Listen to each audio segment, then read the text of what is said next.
Bismillahirrahmanirrahim. Assalamualaikum warahmatullahi wabarakatuh. Alhamdulillahirabbil alamin. Wassalatu wassalamu ala asrofil anbiya'i wal mursalin sayyidina Muhammadin wa ala alihi wa sahbihi ajmain. Amma ba'du.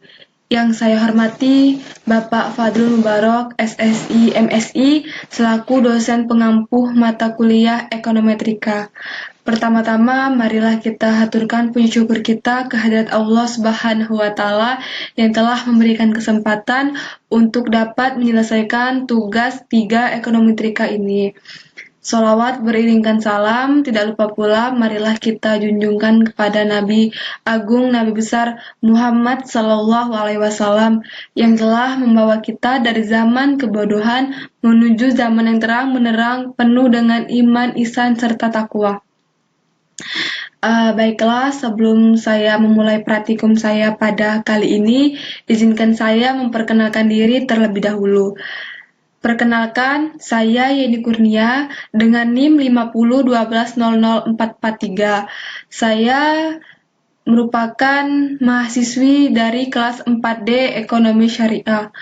Baik, di sini saya langsung saja praktikum, yakni kita buka artikel mengenai tentang data panel. Di sini kita tinggal buka saja. Bisa kita lihat bahwasannya artikel ini dalam bahasa Inggris. Nah, ini bisa langsung saja kita download atau kita terjemahkan melalui Google Translate. Nah, kebetulan untuk artikel ini sudah saya terjemahkan semua ke dalam bahasa Indonesia. Jadi sudah saya pindahkan ke Word dan agak sedikit enak dalam membacanya. Baik, di sini kita akan membahas tentang data panel Ekonometrika di program R. Jadi, data panel ini merupakan data yang cukup unik dikarenakan gabungan dari data yang memiliki time series dan data projection. Jadi, tujuan terkait dengan tugas kita kali ini yaitu mencari referensi di internet tentang data panel program R. Nah, misalnya jika kita ingin magang dan membutuhkan analisis data panel, kita bisa langsung saja mencarinya di Google dan kita cari tentang membentuk data panel dengan menggunakan program R, seperti contohnya yang kita lihat ini. Nah jadi untuk tujuan utamanya ini kita bisa mencoba analisis data panel program R masing-masing. Nah, bisa kita lihat di awal ini sudah terdapat abstrak. Nah, di abstrak ini pengenalan singkatnya saja dan jurnal ini sudah terbit di Statistical Software. Oke, kalau kita membaca secara jelas abstrak bisa kita lihat di bahasa Indonesianya saja. Nah, Ekonometrika data panel jelas merupakan salah satu bidang utama dalam profesi statistik. Tetapi sebagian besar model yang digunakan sulit untuk diestimasi hanya dengan R biasa. PLM adalah paket untuk R, yang dimaksud membuat estimasi model panel linear menjadi mudah. PLM menyediakan fungsi untuk memperkirakan berbagai model dan membuat inferensi atau kuat. Itu untuk penjelasan abstraknya dalam bahasa Indonesia. Kita langsung next di introduction. Introduction ini adalah pengenalan lebih lanjutnya. Bisa kita baca dalam bahasa Indonesia, tetapi intinya di dalam penjelasan ini terdapat tentang data-data ekonometrika, jenis-jenisnya, penelitian yang telah dilakukan, dan lain sebagainya. Kita lihat saja di sini pengantarnya. Nah, kita cukup mengetahui dulu ya, ekonometrika data panel itu apa. Nah, jadi ekonometrika data panel adalah bidang yang harus berkembang, yang terus berkembang. Meningkatnya ketersediaan data yang diamati oleh penampang unit, atau seperti rumah tangga, perusahaan, negara, dan lain sebagainya. Dan dari waktu ke waktu telah memunculkan sejumlah pendekatan estimasi yang memanfaatkan dimensi ganda. untuk mengatasi beberapa masalah khas yang terkait dengan data ekonomi. Pertama-tama, heterogenesis yang tidak teramati. Nah, itu untuk pengantarnya saja. Kita lanjut yang ke ada linear panel model. Jadi di sini ada penjelasannya ya. Nih, kalau mau lebih jelasnya bisa kita tengok di sini saja, bisa kita lihat model panel linear. Nah, model panel linear ini didasarkan dalam ekonometrika dapat dijelaskan melalui batasan yang sesuai dari model umum berikut. Ini kita bisa ya tengok ini modelnya. Nih, sampai jelas. Baik, di sini mode estimasinya itu tergantung pada sifat dari dua komponen kesalahan. Kesalahan idiosinkratik itu biasanya diasumsikan berperilaku baik dan independen dari kedua regresor X, IT, dan komponen kesalahan individu II. Komponen individu pada gilirannya dapat independen dan regresor dan berkorelasi. Oke, next kita ke pendapat kita langsung saja ke sini. Kemudian kita masuk ke interface. Nah, untuk ini sebelum mencoba sintaks-sintaks yang ada di artikel ini semua, kita akan mencoba package yaitu package PLM nih. Ini package-nya namanya package PLM. Oke. Nah, di sini ada beberapa fungsi package PLM, ada fungsi PLM, PVCM, PGM, dan lain sebagainya. Oke. Terkait dengan parameter, biasanya kita menggunakan pendugaan OLS. Ini sangat baik. Sekarang kita menggunakan penggunaan GLS. Ini di sini OLS tadi, dan sekarang kita menggunakan yang GLS. Nah, seperti ini. Nih, kita lihat. Oke, seperti ini. Kemudian ada kuisi bagiannya. Nih, kuisi. Kita bisa lihat kuisi ini. Ada kuisi. Oke.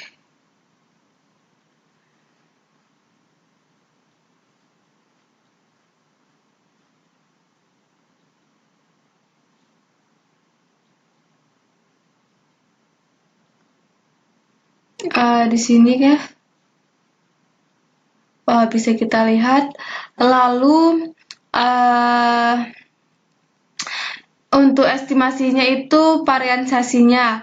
Intinya langsung dicoba sintaks yang ini langsung tadi, dicoba di library PLM. Nah, di sini tadi. Nah, di sini terdapat library PLM. Kita langsung saja masuk ke programmer.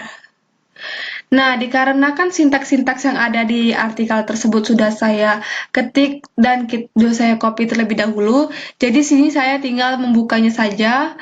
Nah, kita akan klik file, baru kita cari di OpenScript, dan saya menyimpannya di dataku atau di D, dan nama file saya itu ialah tugas 2R. Kita open saja. Oke, langsung muncul sintaks-sintaks yang sudah saya copy tadi melalui artikel. Nah, di sini untuk package-nya ini sudah langsung saya download atau install di package ini. Nah, lalu bagi yang belum ya bisa langsung saja package, pilih negara dan pilih yang PLM-nya saja. Nah, bisa kita running langsung untuk library PLM ini. Oke, ternyata tidak error. Kemudian lanjut ke sintaks-sintaks yang lainnya.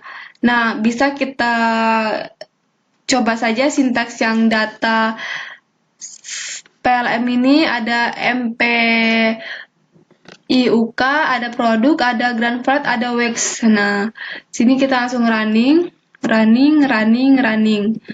Nah, sudah kita running semua, baru kita cari penjelasannya di sini.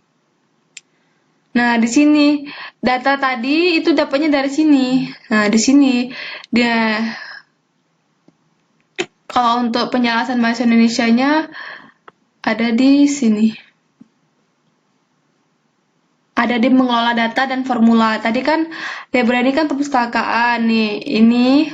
Nah, jadi paket yang tadi itu diilustrasikan dengan aplikasi ke beberapa contoh terkenal.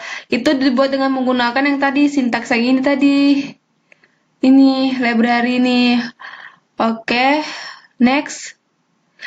Lalu, 4 set data yang digunakan MPIUK yang digunakan oleh M. Arellano dan Bond 1991, data Greenfield atau yang digunakan dalam beberapa buku ekonometrik, data produksi yang digunakan oleh Manel 1990 dan upah yang digunakan oleh Crownwell dan Robert 1988. Itu untuk penjelasannya. Sedangkan untuk yang di bawahnya itu ada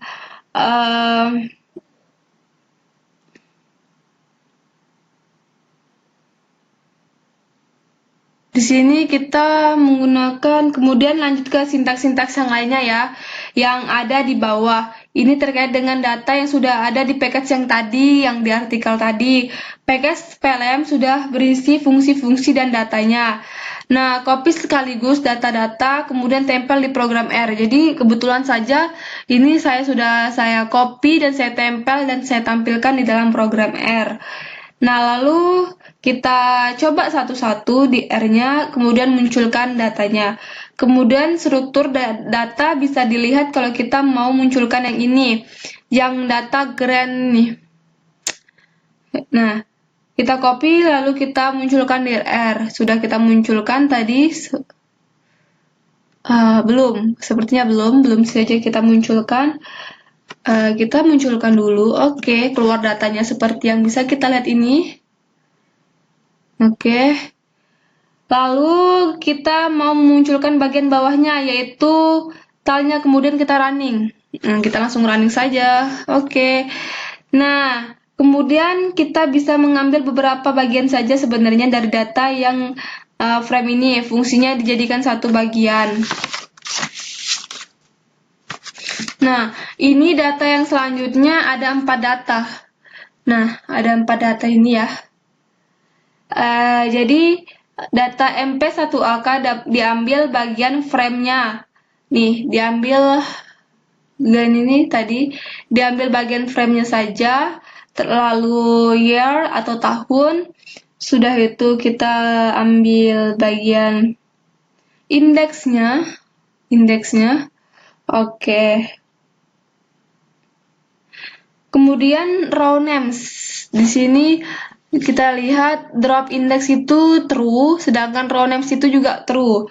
Jadi sama-sama true. Nah, di sini kita bisa lihat bahwasannya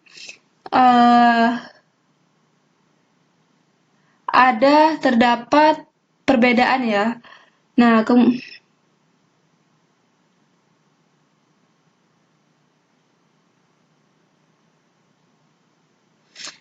kemudian kita copy yang ini saja. Oke. Nah, tadi di sini terdapat perubahan ya. Misalnya nih, di sini 1, 1, 1, 1, sedangkan di sini 10, 10. Nah, di sini kayak digabung, di sini secara terpisah. Nah, terdapat banyak perbedaan di antara yang ini dengan yang di bawahnya. Oke. Kemudian kita coba saja sintaksnya sampai ke bawah. Nah, kalau kita bisa menginterpretasikan itu lebih bagus, tapi kalau misalnya tidak dapat menginterpretasikan, bisa dicoba saja dan dijelaskan secara detail. Nah, untuk yang ini tadi, ini kita lanjut ke sini ya, penjelasannya. Nah, untuk yang EMP ini merupakan Y-nya, sedangkan UAG dan kapital ini merupakan X-nya, X1 dan X2. Jadi, kemudian estimasi modelnya seperti ini dengan mode yang Wechschian. Nih, Wechschian dan ada mode random ini, biasa dicobakan. Interpretasikan atau hasilnya seperti ini nanti. Oke, tadi penjelasan kita sampai yang ini tadi. Nah, perbedaannya sudah kita running, baru kita lanjut running yang ini. Nah, di sini kan ada head ya. Di sini kita bisa lihat. Tadi kita mendapatkan data yang E ini dari sini ya. Ternyata keluar hasilnya sama seperti yang ada di tampilan program R ini. Ini tadi. Oke. Sedangkan untuk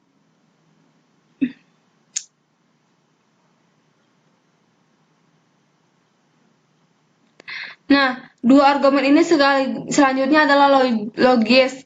Drop index true, artinya menjatuhkan indeks dari data frame, dan row names true, menghitung nama baris mewah dengan menempelkan indeks individu dan dengan atribut indeks. Objek ini memiliki metode khusus seperti ringkasan dan as matrix.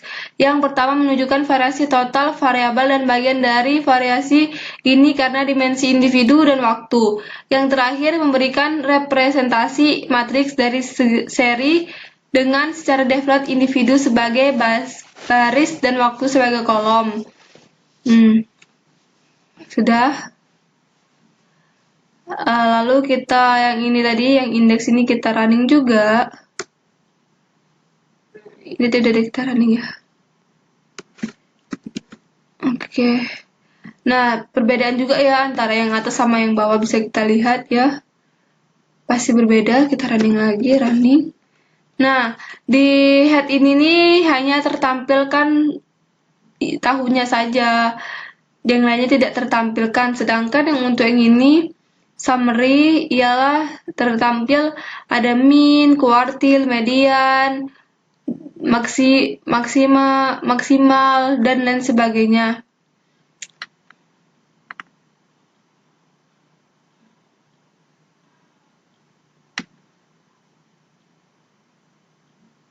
Lalu untuk ini bisa kita running, keluar datanya sampai ke bawah. Oke. Di sini terdapat penjelasan juga ya mengenai yang ini. Nih, di sini sama seperti yang ada saya running tadi.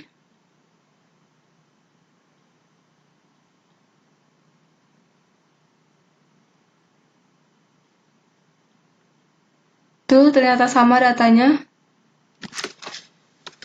Oke, lanjut yang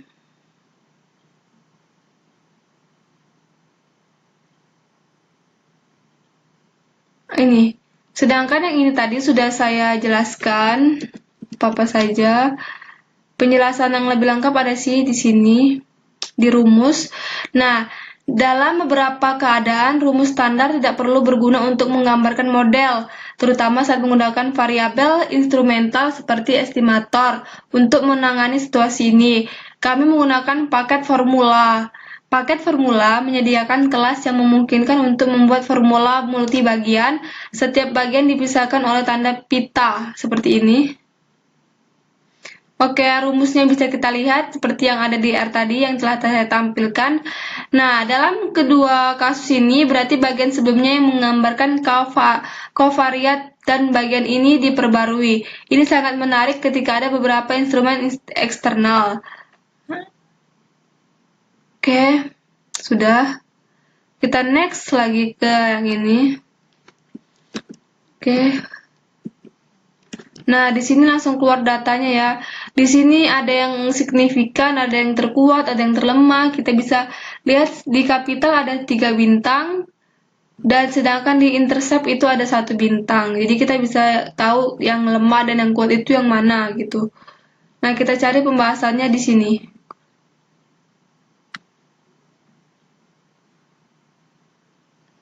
Nih, inilah pembahasannya. Kegunaan dasar PLM itu adalah untuk menunjukkan rumus model, data, dan model yang akan diestimasi. Misalnya, model efek tetap dan model efek acak dia estimasi menggunakan nih model yang ini. Karena sudah saya running di program R, jadi tinggal kita lihat saja di sini. Nah, untuk penjelasannya ini metode menampilkan ringkasan estimasi model tersedia melalui ringkasan. Misalnya untuk model acak, metode ringkasan memberikan informasi tentang varians komponen kesalahan dan beberapa statistik uji. efek acak dari model yang diperkirakan dapat diekstraksi melalui ReNev. Nah, itulah penjelasannya, sedangkan yang untuk di sininya ini fix save. Ini kita running juga. Oke. Di situ terlihat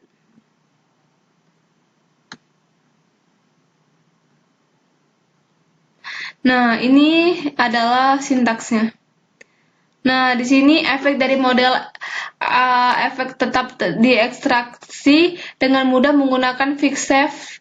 Tip argumen menunjukkan bagaimana efek tetap harus dihitung. Dalam level menurut tip sama dengan level. Dalam penyimpangan dari kata-kata keseluruhan model tipe atau demand, atau dalam penyimpangan dari individu pertama menurut tipe sama dengan drifts. Oke, next. Penjelasannya. Lalu fungsi fix mengembalikan objek kelas fixsave. Sebuah model ringkasan disediakan yang mencetak efek dalam penyimpangan dan intercept keseluruhan kesalahan standar mereka dan uji kesetaraan untuk intercept keseluruhan. Lalu di sini ada ringkasan. Nih, kita langsung saja running yang terakhir. Oke, kita langsung dapat datanya ya. Itu yang ground, yang ini itu. Lalu yang ini nih, dalam kasus model efek tetap dua arah, efek argumen relevan dalam fungsi resave untuk mengekstrak efek tertentu dengan nilai yang mungkin individu untuk tetap individu. Untuk waktu akan tetap dan dua arah. Untuk jumlah efek tetap individu dan waktu, contohnya untuk mengekstrak efek tetap waktu dan dari model dua arah. Oke, ini sama ya hasilnya dengan hasil yang ditampilkan di programmer ini. Bisa kita lihat sama. Tidak ada bedanya.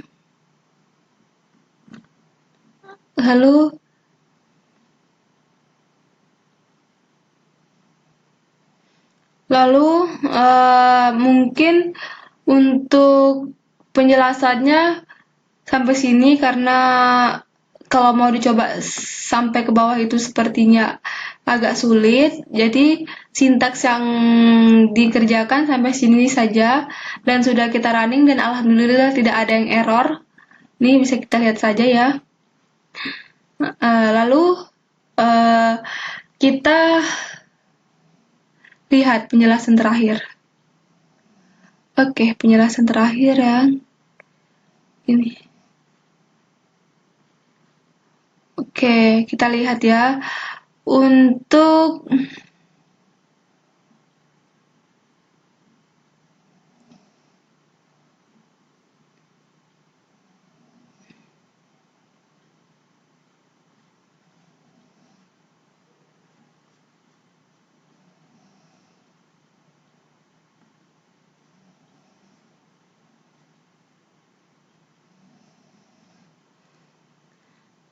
Oke, baik. Dan ini penjelasannya penggunaan PLM yang lebih maju. Nih, ini terakhir ya. Nah, sampai di sini penjelasannya. Di sini sudah sama ya dengan yang ada di program R tadi, dan alhamdulillah di sini juga sama juga. Dan sesuai dengan penjelasannya hanya sampai di sini.